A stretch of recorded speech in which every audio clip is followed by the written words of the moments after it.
Hey, I'm Karen, and I'm a mom to two amazingly neurospicy autistic kiddos. If you're an autism parent like me, you know I don't have the time to make a podcast intro. I also lack the tech skills, so let's just get into it. This is the NeurOrdinary podcast.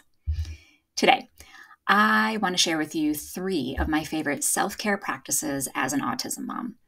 We all know that being a mom is a full-time job, but when you add autism to the mix, things can sometimes get a bit overwhelming. That's why taking care of ourselves as autism parents is so important. So let's dive in and explore the power of gratitude, meditation, and alone time. I want to start with gratitude because I think it's probably the single most effective thing you can do to shift your perspective and create a serious impact on your mood, energy levels, and your outlook. As an autism parent, it's easy to get caught up in the day-to-day struggles and forget to appreciate the little things. Practicing gratitude has been a game changer for me.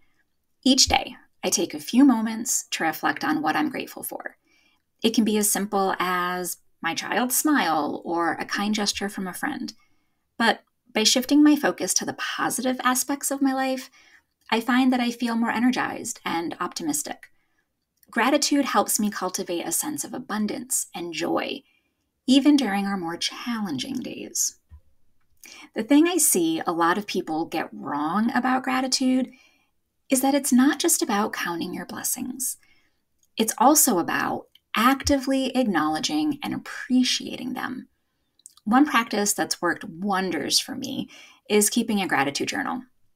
At the end of each day, I take a few minutes to write down at least 3 things I'm grateful for and at least one big win that happened that day. It could be a milestone my child reached, a supportive conversation I had, or even just a quiet moment of relaxation. Writing down these little nuggets of gratitude helps to anchor them in my mind and in my heart, creates a positive mindset, and reminds me of all the good things that exist in my life. Gratitude helps train your brain to look for the positive in almost any situation. It helps me look at things objectively and with a positive frame of reference. And trust me, it makes a big difference and has literally transformed my life. Now, let's talk about meditation. As an autism parent, our minds are often racing, filled sometimes with worries, almost always an endless to-do list, and oftentimes fear over what the next meltdown or crisis will be. It can be overwhelming and exhausting. Meditation provides a much-needed pause, a chance to quiet your mind and let yourself just exist. I like to start my day with just a few minutes of meditation. It doesn't have to be a big deal. Find a quiet spot, I close my eyes, and I focus on my breath. It's amazing how even a short meditation session can bring a sense of calm and clarity. If your brain is feeling squirrely, guided meditation can be a great way to help keep yourself on track and still receive the benefits of meditation. I'll link in the show notes to the guided meditations I've created on my YouTube channel that you can listen to for free. The thing about meditation that intimidates a lot of people is they think it's about trying to silence your thoughts or achieving a complete state of stillness. But it's not. It's about creating a space where you can observe your thoughts without judgment and gently let them go without getting hung up on them. As an autism mom, this practice has been invaluable for managing stress and anxiety. When things get hectic throughout the day, and you know that they always do, I take a few minutes to pause, a couple deep breaths, and I reconnect with my inner self. It really does help me find a sense of balance and perspective. If you're new to meditation, tons of apps and guided meditation resources available to help get started. I've got my, free YouTube meditations, wink, wink. Since it's a bit weird listening to my own voice lead myself in guided meditation, I personally really like using the Calm app. There's something just magical about listening to Harry Styles tell me a bedtime story every night, and I think the subscription is well worth the price. But the point is, these resources that are available, they provide gentle guidance and support as you explore different meditation techniques and different ways that you can calm your mind. So Give it a try, and you'll see the positive impact it can have on your overall well-being. Meditation is like a reset button for your mind, and it allows you to approach your responsibilities and daily challenges with more clarity and presence, no matter what else is going on in your life. Finally, let's explore the importance of alone time. Full disclosure, as we start this topic, I am an introvert and also neurodiverse myself. I'm also highly empathic, and I tend to take on the feelings of those people that are around me as my own. It can be really challenging for me to be around people in some type of distress, especially if they're someone I love. Like my kids. I also have my own sensory issues and get touched out pretty quickly. So I need time by myself to be a functioning human being. Your mileage may vary, and there may be a better third self-care option for you, but this is my podcast, and I'm going to tell you what's going on for me. So, as autism parents, we often put our children's needs before our own.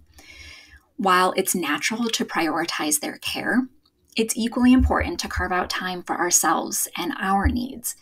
For me, alone time lets me recharge, reconnect with my own interests, and replenish my energy. I see it as an opportunity to focus on myself without feeling guilty. So for me, finding moments of solitude, it doesn't mean neglecting my responsibilities or my children. It means recognizing that I am a human being with my own needs and desires. It means understanding that taking care of my well-being isn't selfish. It's essential if I want to be the best version of myself and support my kids effectively. And it's the same way for you.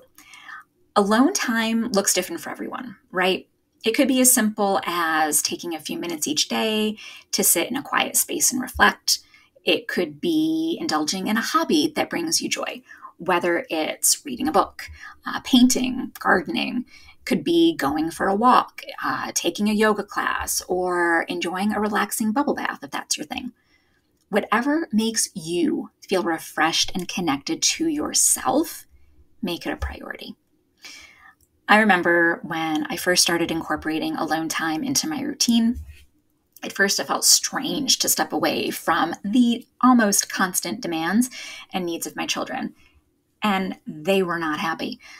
But as I allowed myself that space, I realized that it was essential for my well-being, and making a plan for it and getting it proactively instead of reactively made it that much more refreshing and helpful for me. It allowed me to recharge and gain perspective.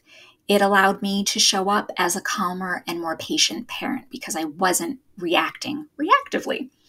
So I found that scheduling regular alone time is crucial for me. It may require some creative planning and support from family or friends, but it's so worth it. Even if it's just a few minutes each day or a longer block of time once a week, make it a non-negotiable. Give the kids the tablet, have cereal for dinner, make the choices that keep them safe and respect their needs, but you need to prioritize your needs over your kids' wants.